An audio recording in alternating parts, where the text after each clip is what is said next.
Hello, everyone, and welcome to the 383rd episode of Constructed Criticism. I am your day-quilled up host, Mason, joined by my ready-to-go co-host, Spencer, and my popper-crushing co-host, Abe Stein, coming for the next of common knowledge out there. How are y'all doing this weekend? Straight up, did you? I actually have not looked at the results. Did you crush Popper this weekend? I lost the finals of the Pauper Challenge on Sunday. Oh, dude, we're gonna get you on the show. I'm supposed to go on next week, but maybe we'll just plug you in instead. Easy. Yeah, I woke up that morning. I looked for a blue-black Fey deck and realized they had to ban Fairy Miscreant because it don't work right. And I was like, Wait, did they guess I'll play actually do it? Affinity. Yeah, they banned it. Oh, that's stupid. Yeah. They should just fix it instead. Well, it's a temporary ban. It's on the suspended list. I got it. Yeah, they said they'll unban it when they figure out the Moto bug. But it also affects paper because the ban list is the same, so you can't play Fairy Miscreant IRL. Yeah, so I just played Affinity. I don't think that any store's going to do that. I don't know. Congratulations. That's true. They tweeted. They said it's banned in paper. Congratulations, though. I think that's super awesome. I think that. Also, I just think that format's great. Like we were talking about that format during the podcast meeting for Common Knowledge a few weeks ago, and everybody was like, while there were certain things that impacted the format in a negative way, like outside of the Fairy Miscreant bug, like it's possible this format is great. Yeah, I had a lot of fun. I also, every deck I played against kind of was definitely built around respecting Affinity, but the things that weren't Affinity seemed also really sweet and good too, so it was a fun tournament. Well, today we are here to do the Crimson Vow Pick 2 set review. So we're going to be going over some of the more exciting cards from Crimson Vow, talking about the categories here in just 1 minute. But first, Spencer, we got to do our Patreon shout-outs before we get to that for this week. So what do we got? I actually believe that we mentioned this person last week, but forgot to specifically give them a shout-out, and we are supposed to do that as part of the Patreon rewards. So I just want to give a quick shout-out to Dylan. So, Dylan, thank you so much. You actually are one of the reasons that made it possible. I don't know how much I get from the Patreon right now. I have no idea. But I did spend my Patreon dollars preemptively to buy Mason Clark a ring light today. It was literally already shipping. I can't handle this anymore. And I just want to thank the patrons for that, because I gave up before the show like 7 minutes ago. Mason's address was already in my phone, in my Amazon cart. And I almost bought one last Thursday. Let's go! I was at the store and they were like, it's $120. And I was like, I don't need a 40-inch ring light. Let's go, baby! Yeah, so Mason's got a ring light on the way. Hopefully it will be there before the next podcast. I'm a TikToker now! That's awesome. Sight. Yeah, but thank you all so much. If you want to become a patron of the show, you go to patreon.com/ccmtg. You can support the show. The show will always be free. But you can go to patreon.com and find out that stuff, get a little benefits, get to ask questions, that sort of thing. It's pretty fun. It's pretty exciting. But today, no nonsense. No always improving. Forget improving. It's all about the new cards, baby. Pay to win. That's how we're improving this week on our Pick 2 set review. We're going to have 4 categories. We're going to have sleepers, hopefuls, favorites, and hits. We'll go over each before we start. This is how we do our set reviews here. Instead of giving you a list of top 10 and saying things like, oh, well, no one's really talking about this card, or oh, something might happen with this card, or oh, maybe if this is right, we just give the cards context. And that way we can go over some much cooler cards, go in depth, and you, the listener, know what we're going over and why. We're going to start off with sleepers. As always, sleepers are the cards that we think people are not talking enough about. They are cards that seem to be getting not enough love. You could call them hot takes in some ways. And I'm going to start things up with Dig Up. Dig Up is green for a sorcery and has the cleave mechanic. Somehow I got stuck with talking about cleave first, so I'm going to go over this real quick. Cleave basically says you can pay the cost, and then you take out the words in brackets. So essentially it's a kicker mechanic, so I'm just going to call it kicker and tell you what the card does if you don't kick it, and what the card does if you do kick it. So if you don't kick it for green, you search your library for a basic land card, reveal it, and put it in your hand, then shuffle your library. If you kick it for 1 black, black, green, it is Demonic Tutor. So for only lands, though, right? No, it's search your library for a card, put it in your hand, then shuffle. Yeah, because the bracket is over the card, the word land. I see. Yeah, it is weird, but yeah. It's like Lay of the Land into Demonic Tutor. Seems really good for black-green mid-range decks. Yeah, like just Traverse the Open was like so like kind of impactful, and like it varied on how good it actually was, and part of that was like Emrakul the Promising being part of the format with Delirium.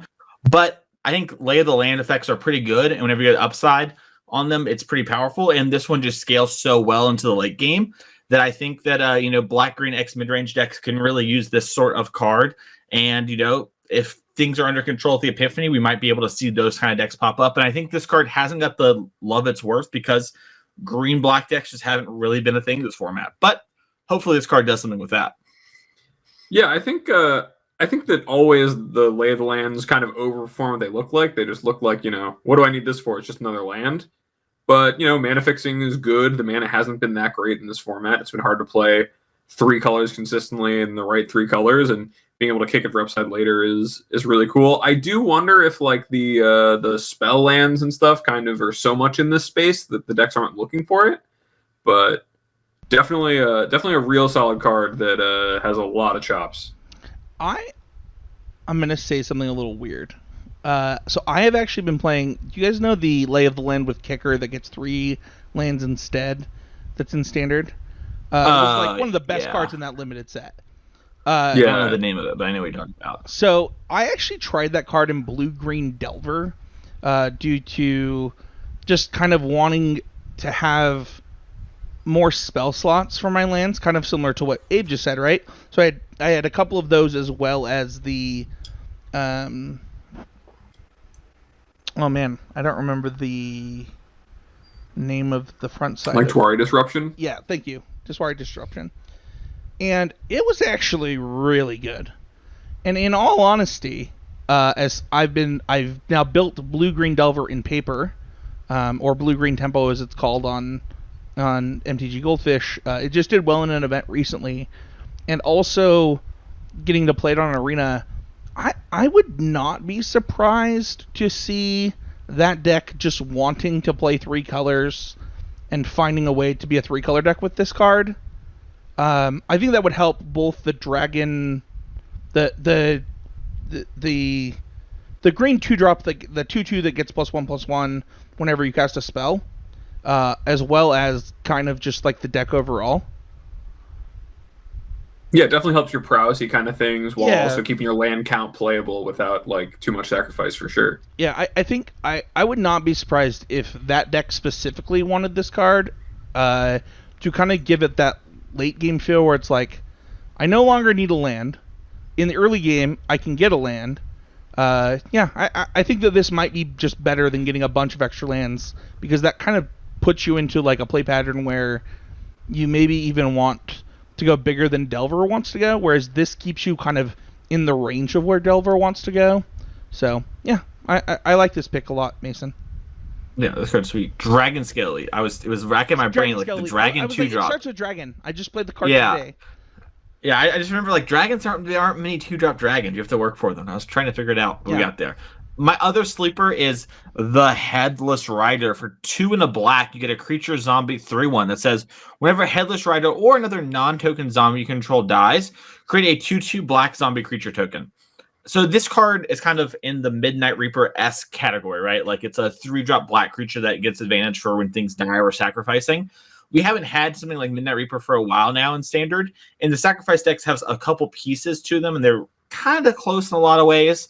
And while they're getting a little overshadowed, I think this kind of card's actually really good for those decks, because often one of the problems is that while Midnight Reaper was really good in post-board games, or against specifically rafts, like you get to find your more powerful cards, you would have to actually commit mana again, and there'd be draws where you're kind of clogged on mana. You wouldn't be able to deploy your threats as quickly. So this actually lets you stay on the battlefield. So I think it's not as good as a Midnight Reaper type card. We don't have Midnight Reaper, so that's not a problem. We don't have to compare them like that exactly. And I think actually having battlefield presence at all times with cards like Exodus is actually really powerful. So Exodus and the Awoken Horror, I think, are both really, really strong, and this kind of card enables them to be a little bit better. So I'm excited to play with this one. I not only agree with you, but I also disagree with you. I think this card is actually better than Midnight Reaper in a lot of the versions of the deck. I think Midnight Reaper would have specifically better in like the combo-y versions of the deck, whereas this card is like if I'm an aggressive mid-range deck, I would much rather have this card than Midnight Reaper. in quite a few matchups, whether I'm playing against combo, whether I'm playing against control, even in like mid-range mirrors, like just having a 2/2 and not having to spend mana, in a lot of cases, as long as I'm trying to be the aggressor, is just better. That's yeah, fair. this card's a lot of traction. And I feel like it's good that this set has a lot of the support that it feels like cards like Champion of the Perished were missing from the last set, where we get I think there's a rare that's like kind of like a mono black. Are you talking about the 3/3/2 drop? Yeah, it's kind of a that card callback almost to made some my list, older too. Yeah. some older designs of black cards, like Blind Creeper or whatever, just 2 mana 3/3s with drawbacks on black. So yeah, there's a little bit of a curve coming together for the zombie deck, and this is definitely something that makes that really resilient and plays well. I think the card pool might not be deep enough for it, but it definitely has a lot of potential. Super good sleeper pick. So there were more zombies than any other creature type in the last set, and there is 16 zombies in this set, with I think 17 vampires in the set. So like we almost got 2 back-to-back zombie sets. It's true. Yeah, it's kind of crazy. It is worth noting, just for listeners out there, these are not decayed zombies, which I thought they were the first time, because I was just like, oh, decayed's going to carry over. They are factual zombies. Yeah, the zombies that we make here in Crimson Vow are way better than Midnight Hunt zombies. They're sturdy. Yeah, that's why you should move to Crimson Vow land. Yeah. We're built different over here. Spencer, what's your first sleeper? Yeah, so I was really impressed with this card the second that it was spoiled, and I'm like kind of shocked by Magic players that they're not talking about this card more. We have Volatile Arsonist. This card is 3 red for a human werewolf. It has Menace and Haste for a 4/4. And whenever it attacks, it deals 1 damage to each of up to 1 target creature, up to 1 target and up to 1 and or target planeswalker. And that's its daybound side. On its nightbound side, it becomes a 5/5 version, and it deals 2 to up to each of and or target creature or planeswalker. I knew you would like this card. When I was doing my list, I was like, oh, Spencer's going to have this one somewhere. Here's the thing. This is like Menace in a lot of board states is better than flying. And the fact that this thing just gets to like, if this comes, let's just be clear, if this comes down on Nightbound, like this messes up the board. I think this card's pretty underrated. I don't know that the werewolf deck is getting any better by this card existing. I mean, maybe you play this over the dragon, Goldspan Dragon. It is competing with a hard card to compete with. However, I do believe that there are mid-range decks specifically that would rather have this card than Goldspan Dragon. And I think this card's pretty insane. Yeah, it's like a more aggressively based Punt Master of the Fells, right? Like, kind of comes down, impacts the board, and like controls it a little bit while being more aggressively oriented. Yeah, and I think for like mid-rangey red decks, that could be something that they're interested in. Yeah, one of the things that I think about, I hate this deck, but I actually thought about the Rakdos mid-range deck that people played for a while in Standard. This card seems way better than Goldspan Dragon in that deck. Like substantially better. And if you think about, like, even some of the Jund variants of kind of the green-red deck, I think this card is better in those versions, too. Where, like, you're really trying to control the board while staying aggressive against whether it's mono-green or the other decks. And also the fact that, like, we have so many important X1s in the format, I think this card just is really good. Yeah, I think, there's room for multiple. Just because Goldspan Dragon's so good doesn't mean there's not room for more dragons. And this is a pretty sweet one, especially. I like that it kind of follows up on the Daybound Nightbound stuff too. I could definitely see like the Depraz like Gruul deck that topped out at Goldspan Dragon wanting to top out at this instead because it's already playing some of that Daybound Nightbound stuff. Yeah, it's interesting because that deck used the treasure for blue, right? Whereas like it felt like the Jund deck, and maybe the decks just changed, right? Like maybe if killing X, I love what you said. I think that if killing X wasn't as important, this card is way better. Like if people are trying to block your 2/2s with 2/1s. This card seems insane. I do Headless Rider. No. Yeah. I mean, you get a 2/2. It's probably not mad there. I don't know. I was really shocked that nobody talked about this when it got like previewed, and I also just haven't heard people talk about it. And I get it, like Goldspan Dragon exists, but this seems like Inferno Titan to me in a lot of ways, where like once it's down, the game revolves around it. I really like your Huntmaster comment too, where it's like it's the same thing. Like once this thing is in play, the game revolves around what does this do to impact the board. And Doggo Titan, I like it. Yeah. I also like that. Like, I think that it's good on the Daybound side, but I think if you can set this up with Nightbound, it is great. Like, killing X1s is kind of like format dependent. Like, are people playing them? Is it going to be good? Maybe I'll just get my 1 point in. But a whole shock is a lot, especially on a creature with Menace, where two you shocks if they have a Planeswalker. Yeah, and especially clearing out a blocker for your Menace creature.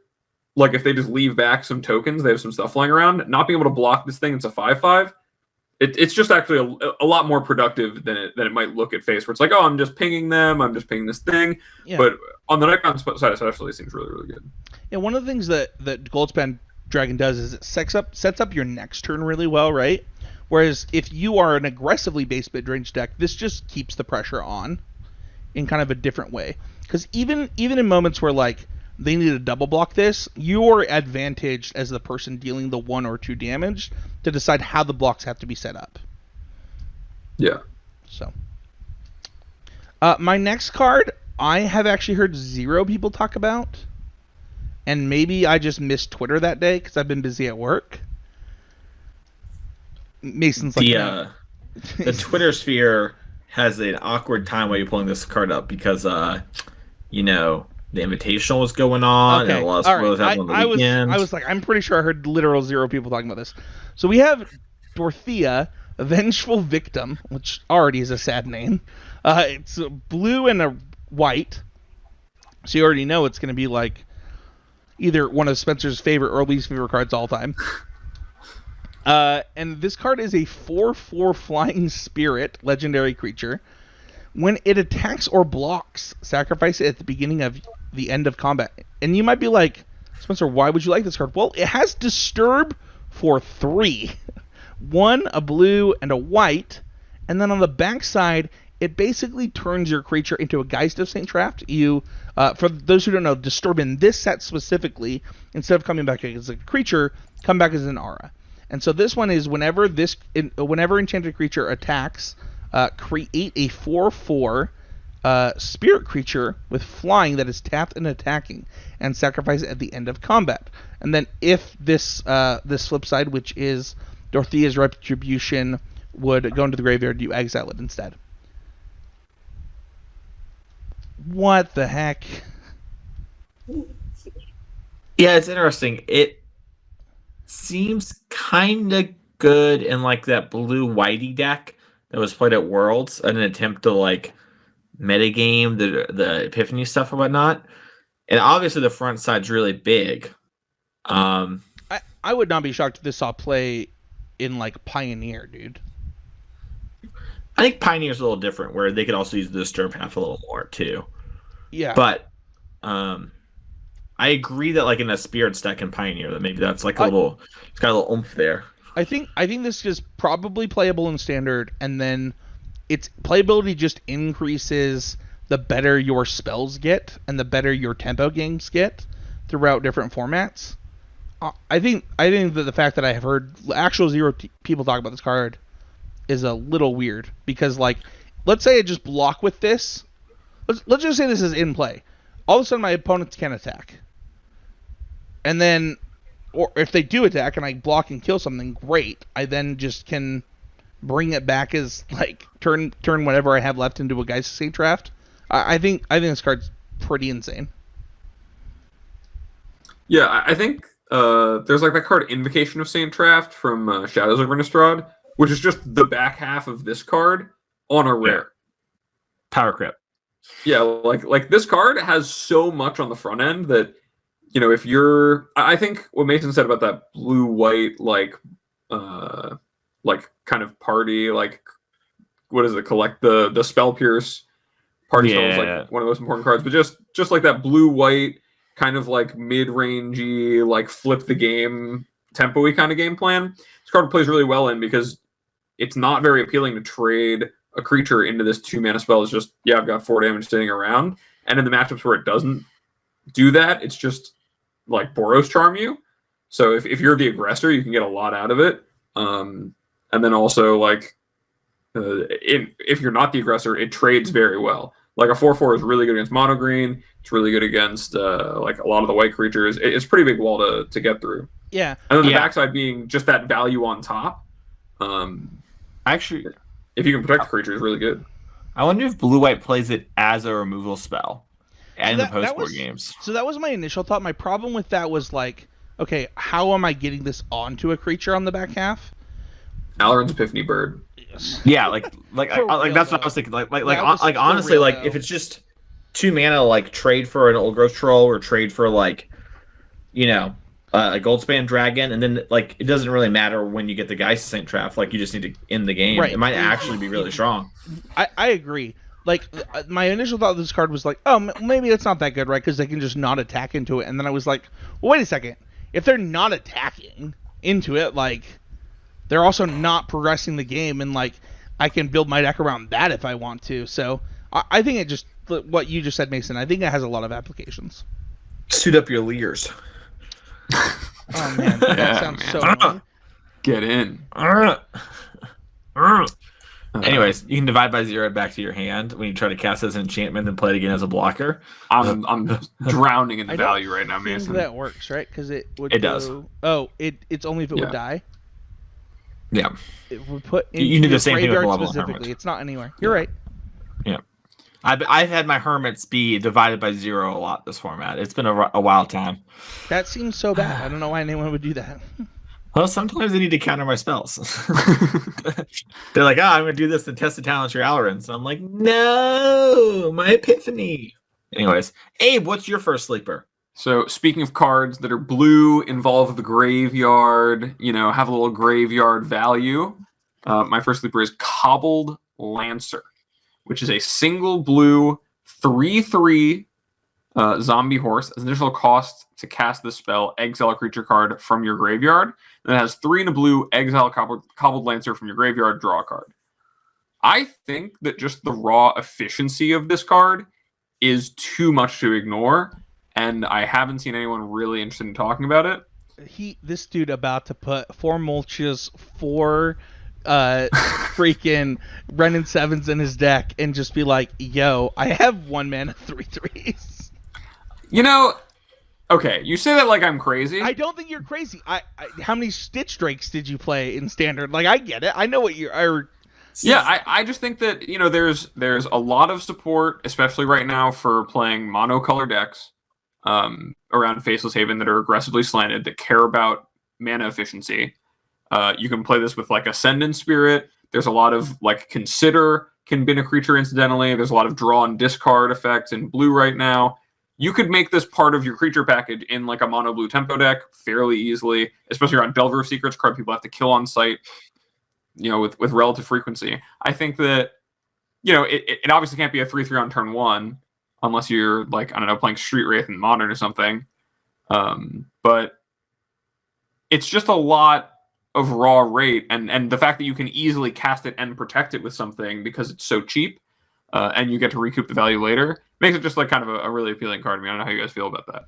No, this almost made my list for the exact reason I just said. Like, I obviously was teasing you, like, you about to go put Mulch and Renin 7 in your deck. But, like, in all honesty, this card almost made my list for that exact reason. I was like, you know what, dang, like, blue-green self-mill with, like, this card, like, if, like, that seems pretty good. And it's funny, right? Because, like, obviously we live in a world where mammoths are, like, 5/5s that are attacking us. But, okay. Attack me with your 5. Like, I don't know. I think that it, like, holds down the ground really well against a lot of creatures. And it slots in really easily. Just 1 mana is just not very much. Let me tell you about a little format called Pioneer. let me tell you about a little deck that was close to my heart called Hold on, Stinky I thought that Beats. you and I were on the. Oh wait, did we tweet about this? Are we pro Pioneer now, Mason? Yeah, I mean, let people have their make-believe format. Let them have Popper. Anyways, let me talk about Stinky Beats. Let me tell you about Sultai Dredge and Pioneer, the coolest deck to ever exist. It just played all the Dredge cards that were legal in Pioneer with a bunch of terrible cards. And this card's a real upgrade for that deck because it actually triggers your prize without being Narcomu or Scrounger. And that deck really needed some love. So I'm in. I'm in on the Cobbled Lancer. I love Stinky Beats. Stinky Beats is my second favorite deck in Pioneer history. Well, no, it doesn't. You can't cast it from the graveyard. You just have to exile a thing from your graveyard to cast it. Oh, I thought you could also cast. I just heard you. No, you can draw a card with it. Yo, I hate this card. You get a super expensive clue. I love clues. All right, and this card's cool. I have no clue what I'm supposed to do with this card if I can't put in Stinky Beats. Man, it would be good. I there. think you have a lot of if there's Seder Wayfinders and Stitcher suppliers going around, this card is. I just want to be clear that ready to go. That Thalia, we'll talk about that card later, but like the fact that Thalia is in this format, and I have a 1-mana 3/3 is already really interesting to me. Like, just in standard in general, I hate that card. You hate so my second Cobbled Lancer? No, I hate Thalia. My second sleeper also hates Thalia, also likes mono blue tempo. Thirst for Discovery. It is an instant for 2 and a blue. It says draw 3 cards, then discard 2 cards unless you discard a basic land card. This card is incredibly good. And I have seen no one talk about it. So often, especially in formats where the mana is like not particularly good, you're playing 2-color decks, you're just gonna play a bunch of basic lands, and this is just draw 3, discard a land so much of the time that it's just such a huge boon at instant speed to all sorts of control decks, tempo decks. Like it is the best draw spell in the format, I think now, and I don't think it's very close. I'm actually a little surprised that you haven't heard people talk about this. Like the day this card was spoiled, I heard people talk about the fact that we have. We already had a mono blue deck that, like, obviously didn't take off this format, but, like, is getting a lot of support. If you wanted to discard, flashback spells and, what is the name of the mechanic we just talked about? Disturbed, thank you. You could do that as well. And also, like, I actually think that the lands in this standard format specifically force you to play a lot of basics. Like, whether you're playing the lands that want you to reveal the snarls. Yeah, whatever they're called. Snarls. And also, didn't we get new lands that want you to do that in this set? No, this set is the completion of the Midnight Hunt cycle. Those are honorary shouts for hits. It's just the slow lands. They're like the slow lands?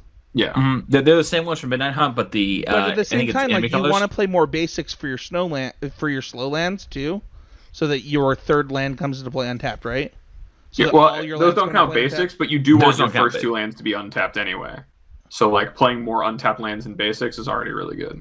The slow lands just say if they're your third land, they come in untapped. I just meant sorry. We're saying the same thing. I'm saying that. Okay. If I want my 2 lands to come into play untapped, my first 2, I want to play more basics, which makes this, my slow land, also come into play untapped. Yeah. So I agree with you. I think that you're just forced to play a lot of basics in standard, and then in monocolored decks, or not even just monocolored. Like, I think 2-color decks in this standard format specifically play a ton of basics, like 11 plus, almost always. Yeah, and I think, like, Behold the Multiverse is kind of hard to compete with, depending on what you're doing. But, like, just going +3 and then discarding, like, a land is so much better than Scry 2, Draw 2 so much of the time that I think this card's got, like, real chops and is definitely a card that, I don't know, it just seems so strong to me. I remember, like, compulsive research in, like, common, uncommon cubes and stuff I've played with where it's just draw 3, then discard any land or discard 2. And I'm like, wow, that's such strong card advantage. This is just levels beyond that in most games Magic will play. Yeah, I agree. It strikes me as particularly strong. It's curious. It seems like a card that gets weaker for the next couple of sets, and then we'll get really strong again when rotation happens, and we'll trail off again. It's definitely as the mana gets better, you don't want this as much. But when the mana is currently the way it is, like what Edgar and Brad played, like black, red, and blue, black pathways with no black cards in their 75, just to make people think. Like that's where we're at in standard. Yeah, it's cool for sure. It's dope. Let's move on to hopefuls. So hopefuls are cards that are kind of appealing. They seem like they're lacking a little bit, and we're really kind of hoping that they're going to make the cut and see play in some sort of format or some sort of thing. I'll start things off with the Hamlet Vanguard. For 2 and a green human creature warrior, you get a 1/1 with Ward 2, so you spend 2 mana per hit this creature, and it enters the battlefield with 2+1/+1 counters on it for each other non-token human you control. So it's kind of like if you curve it out to 3 mana 5/5, or probably like a 3 mana 3/3 a lot of the time with Ward 2. And I think this card's really cool. Like I love the idea of pushing humans for Pioneer.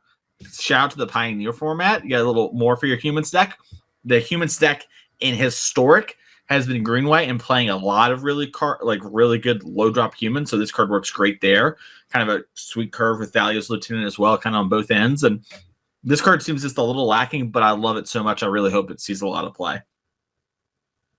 I'm launching Arena on my phone right now. Yeah. I am quite sure that I'm trying to pull up my Scald's deck that I posted in our Discord a few weeks ago. I'm pretty sure this card is basically like a 3 mana 7/7 in that deck pretty often. And I was going to mention what you just mentioned, that there is actually a green-white Humans Company deck that actually also cares about 1/1 counters for what it's worth in Historic. I must have missed this card when I read the entire set the last 2 days, and I don't know that my brain registered this card. It was almost a sleeper. I had it and Headless Rider swapped, but I kind of have more faith in the Headless Rider. But this card is very good, I think. Go ahead, Abe. I think it's just hard to not imagine a world where this is just pretty consistently a 3 mana 5/5 on curve, and that's just a ton. Ward 2 is really good on a card you're already going tall on. Like you said, for Historic, playing with Collected Company is, a must for these creature decks because that card's just so strong. Honestly, Modern Humans is kind of close to being a Bant deck. Like, people keep trying that, and like this, I don't think is strong enough to push us towards being Bant over 5 color.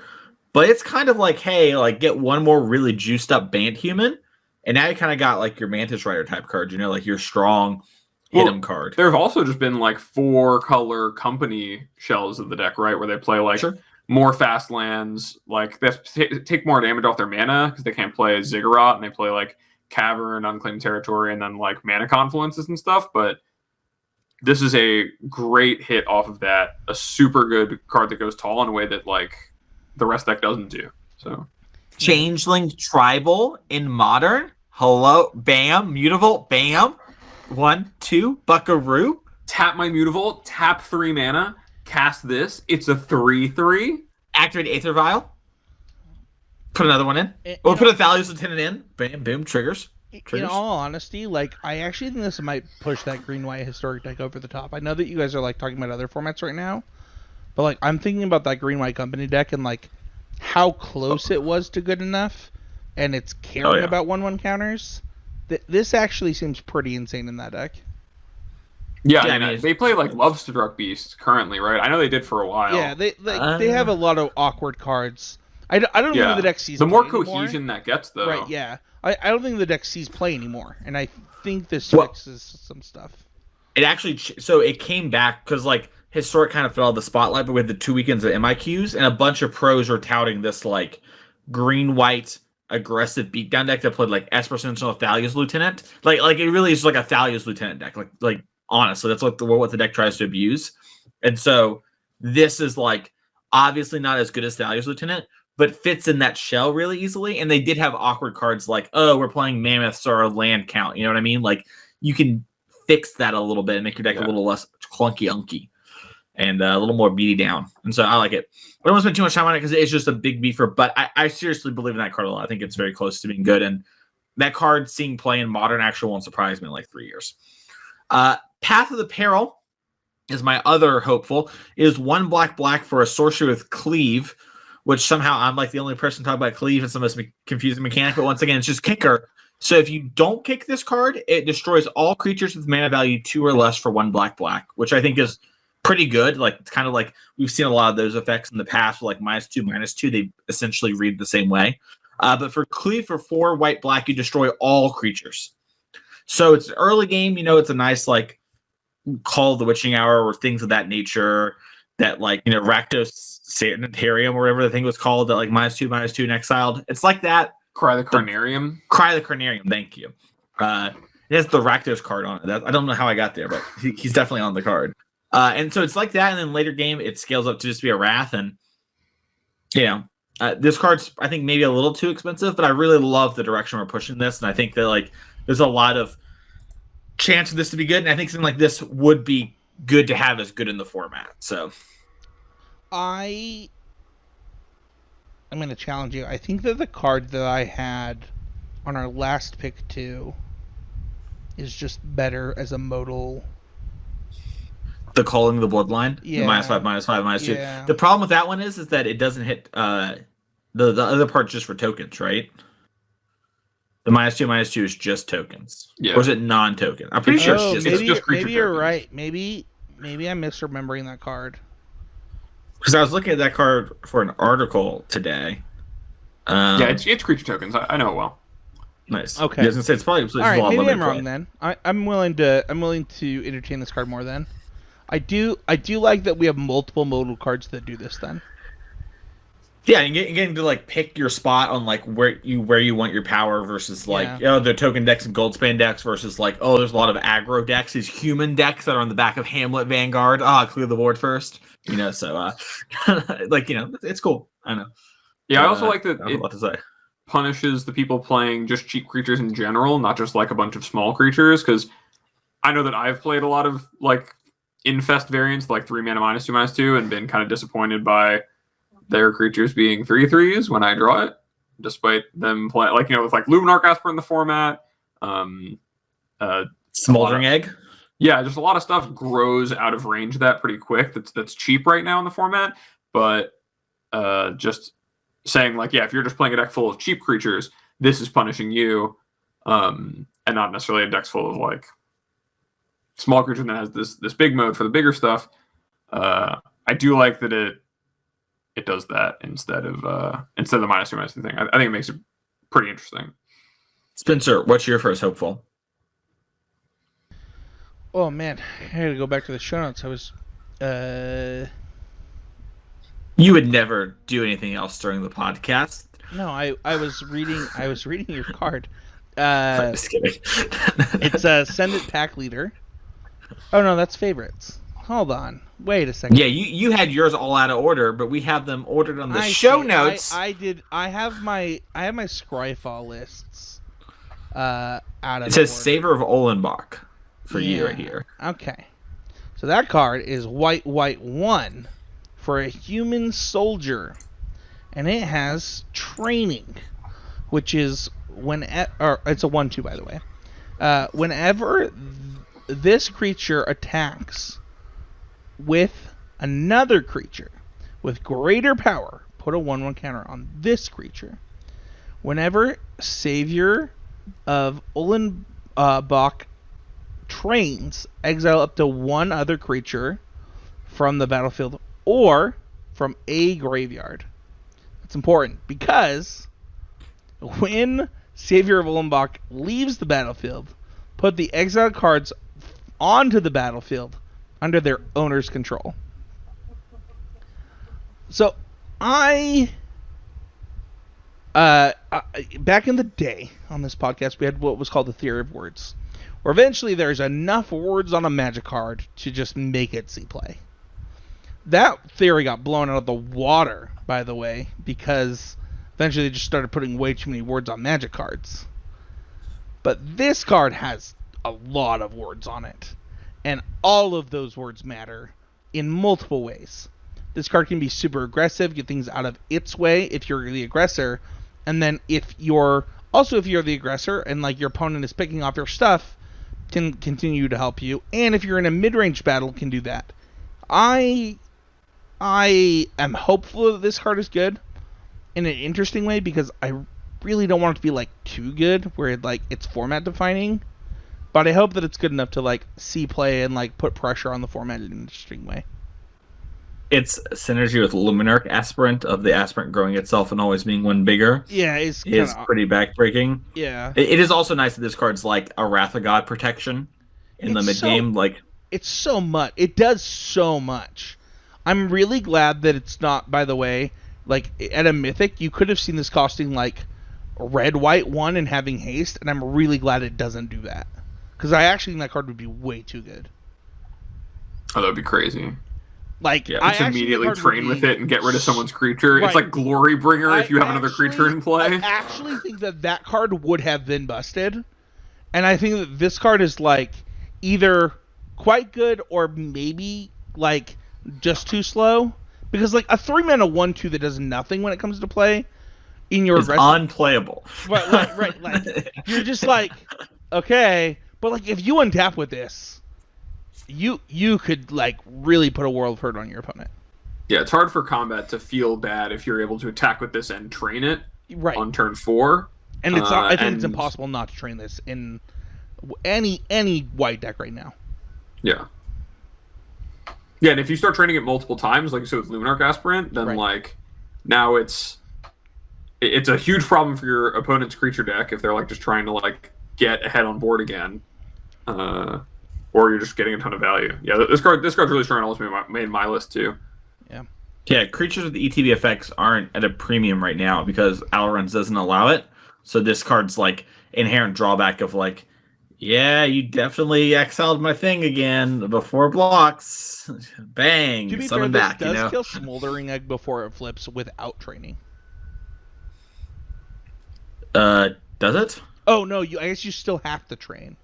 You still have to train. Okay. Well. Spencer, did you learn nothing from the Boruto arc where Boruto uses ninja equipment and doesn't train his ninjutsu? I'm not talking about Naruto. I'm talking about Boruto. This is not a Boruto podcast either, man.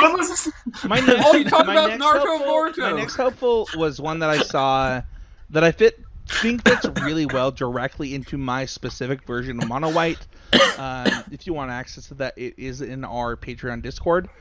It's Welcoming Vampire. This card is 2 and a white for a 2/3 flying vampire. Whenever one or more other creatures with power 2 or less enter the battlefield under your control, draw a card, and it triggers once a turn. So I have some problem with the 3-drop slots in mono white across the board right now. Elite Vanguard or Elite Spellbinder, while very good, is really bad against mono green, which seems wild, but that is what I found in my testing. And while it's good against the blue-red decks, like they just started playing Spike Feed Hazard and things get worse again. The 2/3 body on this actually is quite good in this format. There's a lot of 2/2s that attack in this format. And while the card was never actually as good as when it, like the idea of when it was spoiled, it's like a better version of Mentor of the Meek, like substantially, where you don't have to pay the mana. And like if I untap with this card, in a lot of matchups, the problem that I have with the mono white deck is that I'm running out of gas. And so if I'm already going to double spell, which I want to do in that deck a lot in my version of the deck, and I'm already going to play small creatures, I think this deck has a lot of gas, especially like when it becomes like a 3/4 with Paladin class and stuff like that. I am very hopeful that this card fits into my version of mono white. I think that it's like kind of the perfect 2-up for the main deck to fill slots that I already didn't like. Does Paladin class matter with this card? I just said that it becomes a 3/4. Yeah, but all the other creatures will. Oh, that's too, true. Right? They will. It will not work with Paladin. It is bad with Paladin class. Ooh, I think. I had not thought of that. There are some creatures that will be worse. Yeah, because I actually think this card's really it's really important that it has power 2 or less and not mana value 2 or less. Because, like, I was thinking about it. I think it's just Elite Spellbinder that's, like, the stock card that doesn't cantrip with this card. And Adeline. Oh, Adeline's a star. Yeah. So here's the thing about Adeline. I've tried that card a lot. I think that card is really good in the mono white mirror and bad in every other matchup. Sure, she's supposed to sideboard it or whatever. Yeah, so sure. So it's not actually the 3-drops in mono white are like very format dependent and deck dependent and card dependent, and I think that this just they're also good too. Yeah, they're all so good. Yeah, exactly. Like, you don't actually have enough room to play. It's like the 4-drop problem of mono red a few years ago. Actually, the 3-drop problem of mono red a few years ago too, where like, okay, I can't play all of these. What's the split? Where do I end up? And I think this card actually fits into it. Yeah, it reminds me a lot of Bygone Bishop from the last time we run in Innistrad. Yeah. Basically, like the same idea. I think creature power 2 or less enters, you get a clue, which is like another delayed kind of or slowed down draw effect. And that card was just really good in every grindy matchup for the white deck. When it comes down to just slogging through answers, which, you know, is a time-honored tradition for the white deck to win, is that your opponent's going to try to kill all your creatures and you got to play more. Drawing a bunch of cards like that is... I also like that it's a pseudo 4-drop. I really like pseudo 4-drops in my double spell decks where, like, I can save one of my 1-drops, play this and that in the same turn to, like, recoup the value. I like that a lot. Heck yeah. Abe, what's your first hopeful? So my first hopeful here, I got a little bit of a themed hopeful. I love walls. So my first hopeful is Faithbound Judge. Faithbound Judge is a 1 white defender, 4/4 defender flying vigilance. And at the beginning of your upkeep, if Faithbound Judge has 2 or fewer judgment counters on it, put a judgment counter on it. And then as long as it has 3 or more judgment counters on it, it can attack as though it didn't have defender. So, it's 3 mana, 4/4, doesn't do anything for a couple turns. Then it can start attacking, start poking if they really don't deal with it. Otherwise, just a card that your opponents have to get through. But that's not where the party ends. Because this card's got Disturb, and for 5 white, you can cast a curse called Sinner's Judgment. Enchant player, at the beginning of your upkeep, put a judgment counter on Sinner's Judgment. Then if there are 3 or more judgment counters on it, enchanted player loses the game. Now, something that I know has been the case from trying to build these kinds of decks is that the amount of kill conditions that are really present in the format that aren't just like some sort of big over-the-top Alrund's Epiphany situation are slim. And this card, I think, is playable enough on the face and then gives you access to what is a real, like, yeah, I mean, what are we doing here? This game's over kind of kill condition of just, if you're far enough ahead that you can pay 7 mana and cast this card and enchant your opponent, and then you've got it locked up, like, you're done there. It's over. And I think that's it's really, really strong and pretty cool. And I'm hopeful that those kinds of control decks can exist in the format instead of just kind of being super polarized. There's more ways to finish the games that you start. I love how aspirational this card is. Like, it asks so many weird things of you, and it like does this like, hey, do you want to play this straight up and it just dies? Do you want to mill it? How do you want to go about doing it?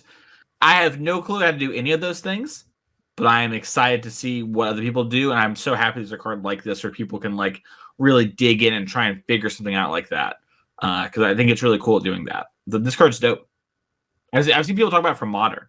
Like, not like in a tier 1 deck, but like there was like some deck they were like, oh yeah, this is the thing we needed. So people say that all the time about Modern's crazy.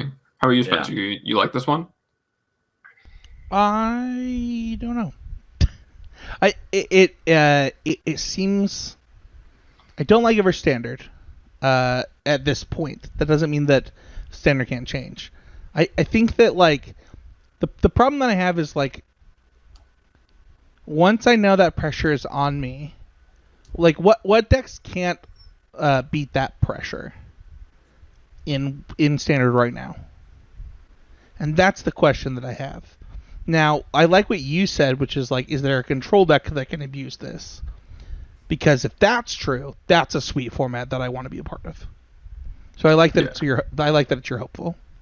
Yeah, I think like, I remember people playing Plume Veil and 5-color control or whatever way long ago in the boomer days of Lorwyn, where the mana was perfect and everything. Fun fact, that was awesome. before my time, Abe. We finally got one where you... I'm the biggest boomer. Let's go. I didn't know about this, but that was actually not my time. Yeah, it was just you played 4/4 flying defender. It was a few months before my time.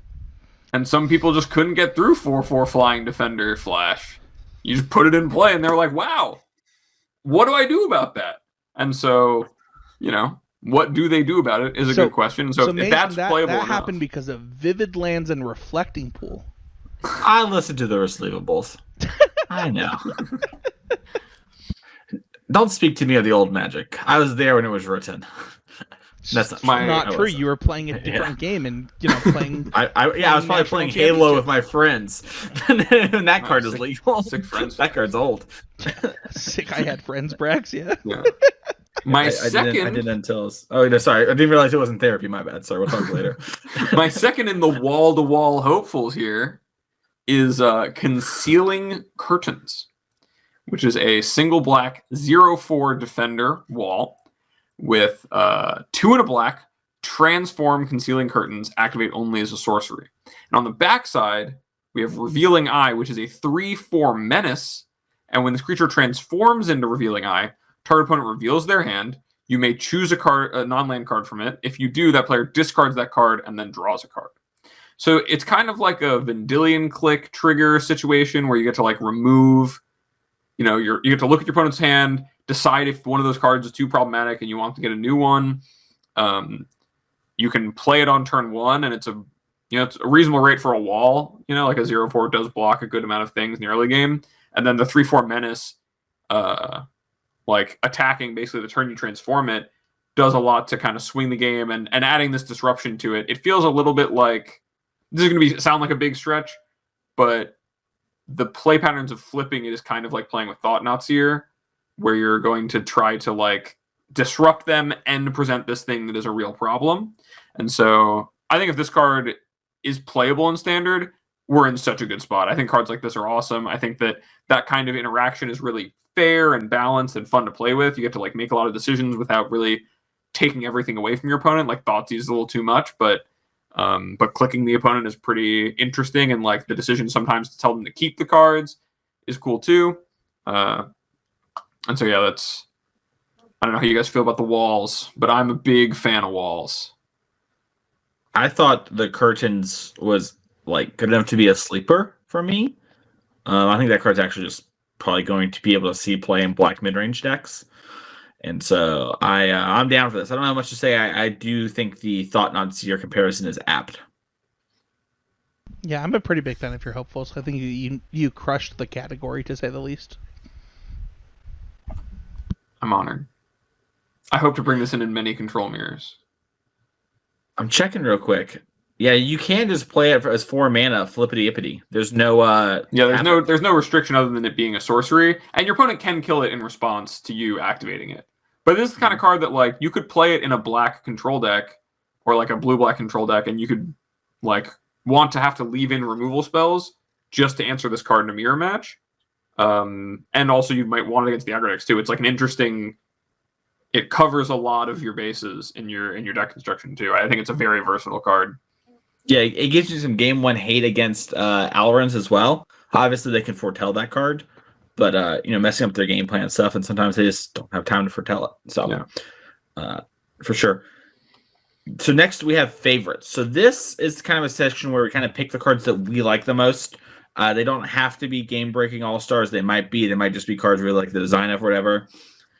I'll start off things here with Hullbreaker Horror for 5 blue creature Kraken Horror 7/8.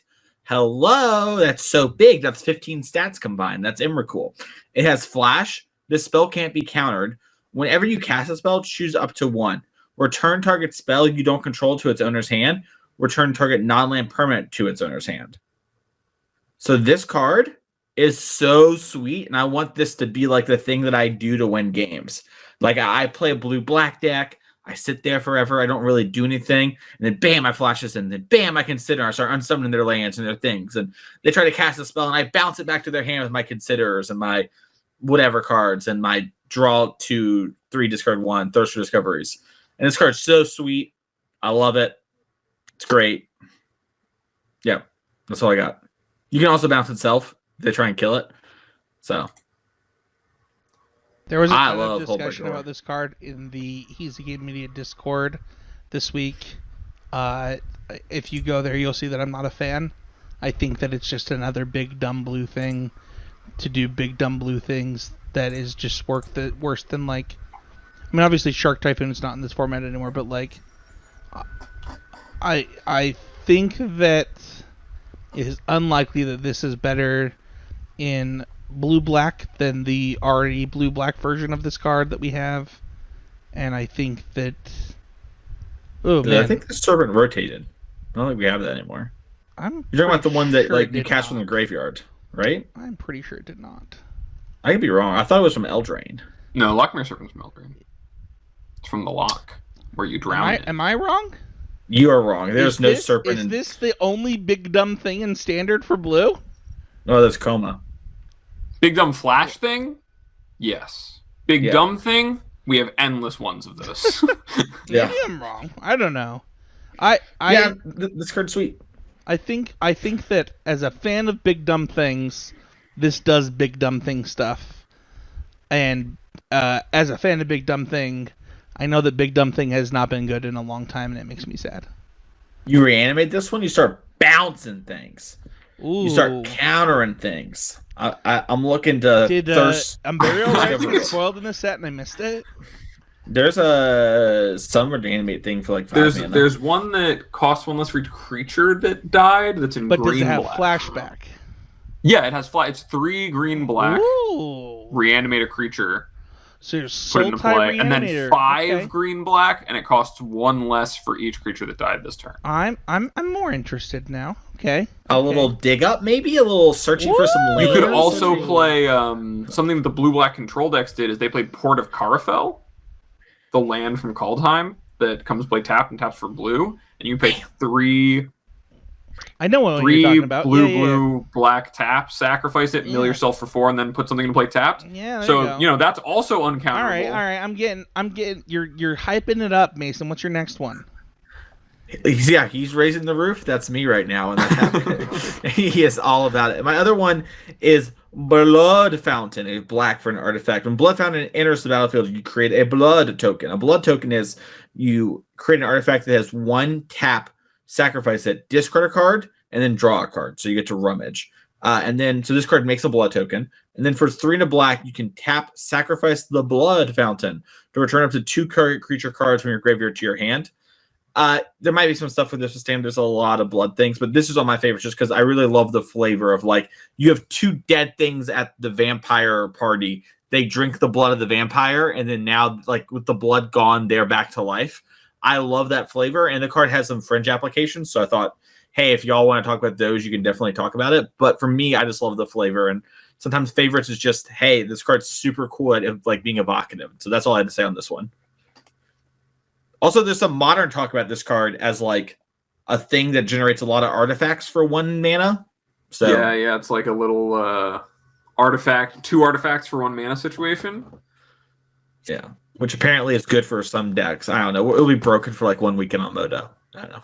It's a common, right? This card is a common. So I can play it in Pauper in my Pauper Affinity deck. It increases my artifact count. No, that's all I got. Spencer, what's your first favorite? Unless you have something you want to say about the Blood Fountain. My first favorite is Ascendant Pack Leader. This card is 1 green for a creature wolf. When Ascendant Pack Leader enters the battlefield with... Ascendant Pack Leader does enter the battlefield with a 1/1 counter on if you control a permanent with converted mana cost 4 or greater. And then whenever you cast a spell with converted mana cost 4 or greater, you put a 1/1 counter on it. So the Wondrocks suck in mono green and standard right now. And the deck we will shortly talk about is getting a pretty sweet 4-drop. I think this card's good in Historic. I think this card is good in Standard. I think this is just a strong card. And also just like, I want this art so bad that I had to put it on my favorites. Because I just... I don't know. I love it. And also, like, I had to do a... we all have our themes, right? Abe had his wall theme, and I got a pupper theme. So if you guys have anything you want to say about this card, let's do that. Oh, I do. I think it sucks in mono green and is great in Gruul. That could be true. That's my hot take. Straight up could be true. I think that mono green could change a lot with this set for what it's worth. And I also think that it might be that as the sets get bigger, that mono green stops existing and just like other aggressive mid-range decks with green in them just take its place. And I think that this card just fits into those really well. I played a lot of the DePraz deck, testing for the Invitational. I thought there was a lot of room there. And the DePraz deck had two big problems. Problem 1, too much air. Problem 2, not enough good enough things to do in the early game. This card fixes that by making us build our deck in a way that has less counters in the main. We're going to have our Ulvenwald Oddity we'll talk about a little bit later. Combined with this, a little bam, bam. You have Jasper Sentinel into like dragons, and now you have like beatdown draws. And so I'm a big fan of this card. Just not in current mono green. I actually think having another 1-drop with Sentinel is like the thing that mono green is missing too. Like I think the reason that Sentinel is bad in mono green is like all of the 1-drops that I would play with it are really bad. Like really, really bad. And I think that like, even in mono green, we could adjust our deck to play this card. Yeah. I think you have to drastically change the way the deck's built, absolutely. But you could have a mono green deck with this for sure. I'm not sure. I don't know. I'm pretty low on this card, and I might be wrong. Then shut your freaking mouth, Abe Stein. I like that it's a dog. He's a puppy. It's a big... What is the art, though? Give me a scale on the art, because the art is... I like the green. I like the spirit green. I have no idea why I would possibly like the green on this card as I'm pointing behind my head on my video. So, a blue thing? You're pointing to your blue picture. I'm pointing to the like tealish green. It looks like you're pointing to the CC mat, and it's like sure. I got this blue mat behind. I was pointing to the Deku picture behind me. Yeah. I think you got hit with the reverse. Well, it's hard. Like everything's reversed on the camera. Yeah. Now you're doing. There we go. Let's talk about my next card. Here's the thing about favorites. Is that I almost just memed and put the full arts. I would have been legitimately mad. But then I saw this, and I have to tell a story. There are no full arts in this set. There are. There are? They added new ones? Yeah. Oh, I haven't seen this at all. You tell your story. Sorry. Yeah, they're just like the same theme though. They're just like full arts with, like the black on.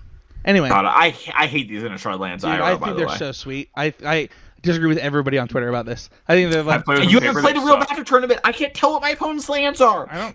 I mean, dude, I played... All right. We gotta take that. We'll talk about this later. Yeah. Okay, so I had a dog that I found outside of my house. My dog had... My pug had died a few years ago, and there was just a dog outside my house, and I was like, oh, I'll put you in the backyard, but like trying to figure out, where you're from and stuff, and we never could find the owners. We named that dog Skoshi, which is Japanese for little one. You might have heard people say, I would like just a skosh of something. That is Japanese for a little bit. And he was the cutest thing. He was like one of my best friends for years. But he had this thing where when my brother was learning the trumpet, and my brother would play the trumpet, my dog Skoshi would howl. And we actually found out you could just howl, and Skoshi would immediately howl with you. Like, immediately, without fail, this dog, if you would howl with him, he would join you, and you would just sing together. And so my other favorite is Pack Song Pup. It is 1 and a green for a creature wolf. At the beginning of combat on your turn, if you control another wolf or werewolf, you put a 1/1 counter on Pack Song Pup, and when it dies, you gain life equal to its power. I don't know. It just reminded me of my dog, and honestly, like, this card is probably not playable, but, like, there are formats where maybe it is. Like, it could be a 2-drop in mono green wolves, in all honesty. Wolves EDH All-Star for sure. Like, straight up, if I'm just, like, all in on wolves, this might make the cut. Like, on wolves aggro. Yeah, if you play your 1/1 on, or your 2/1 on 1, and then this on 2, you got 3. It's a watch wolf on when you're attacking with by it. the time you're attacking with it, it's a watch wolf, and then you have your other 2-drop in your 3/3 for green in your other pack leader. Like, you do actually have a pretty aggressively slanted wolves deck if that's what you want to do with your life. But also, it's a singing puppy. Yeah, the art's great. Super evocative. There's all those, like, wolves in the background, and he's just got the spotlight on him. He's belting out. I have a question. Why does Ascendant Pack Leader have Pack Leader as 1 word, but Werewolf Pack Leader is Pack Leader as 2 words? I knew this was going to come up, and I don't know. Why does it matter? Well, I just would like to learn. I'm just trying to always improve. I didn't realize we were against always terminology thing. I think it's an Innistrad terminology thing. I think both that from there are Innistrad. pack leaders, which are like an appointed Are job. they both from Innistrad? They're not both from Innistrad, right? No, Werewolf Pack Leader is from... It's from the... AFR. AFR. No, it's not. Yes, Yeah, it it is. How much you want to bet? I will agree with him. I'm just going to be ridiculous. I'm just going to learn from American politics and just say no. It's like in Naruto where Go on. where actually we were thinking of happened in Naruto, not Shippuden. See, now you got me. Now we're talking. Data, am I right? I thought we were talking about Boruto. I'm really confused now. Do you not remember the moon people in Boruto that taught us all ninjutsu? In all honesty, In all honesty, though, like, I think this card is like a super flavor hit, and I also think that, like, if you're looking for like a budget mono green aggressive deck, you're getting pretty close to it with, like, the Wolves version of mono green, and this card fits really well into it, and I like that exists. Pack Song Pup is the green Luminarch aspirant. We will not be taking any more questions at this time. Abe, what is your favorite? So my first favorite is just... I don't know. I've got a card to tell a story in mind, but I'm going to start with Hallowed Haunting, which is just a nice little... It's a little upgrade to Sigil the Empty Throne. 2 white enchantment as long as you control 7 or more enchantments. Creatures you control have flying and vigilance. And whenever you cast an enchantment spell, create a white spirit cleric creature token with this creature's power and toughness or the number of spirits you control. So you play this, you play your cantripping enchantments, and you get a bunch of spirits, and they all get big, and then you hit your opponent. It's great. Super fun. I know a lot of people like Sigil's a huge hit. The Enchantress stuff is huge. We saw it in Modern Horizons 2. I think this actually is a big upgrade to Sigil the Empty Throne in the Enchantress deck in Modern. And while that is historic. Something that... Yeah, I guess in Historic. I'm sure this card's good there. Right now. But yeah, I just like that it's, kind of the same feeling of a card. It costs 1 less mana. I just like cards like that. I like the idea of playing an Enchantress deck. I like kind of the representation of kind of prison-y pillow fort gameplay still existing, and their kill condition getting better is probably better for that deck being less miserable to play against sometimes. So I really hope this card is not playable. Not because I don't think it'll be playable in any not because I don't love this style of deck, but because, like, if this card is playable, which I think it's getting pretty close to in Historic for what it's worth, I do not believe that we have the support to actually beat that deck. Like, if that deck becomes good, I actually think it's a problem. I think there's probably some Destroy All enchantment effects, and they've been putting a lot of There is incidental... actually not a Destroy All enchantment effects in Historic. I know this because I have played against that deck in Historic already. Get on it, Burn tree, go. That's how you beat the deck. I mean, draw better. That is how I beat the deck now. I'm just saying, like, I hope that either we get support to beat this deck, because I do actually think that they are trying to make this a thing in whether it's Pioneer or Historic, because you don't want it to be a thing in Standard, right? Like that's not fun.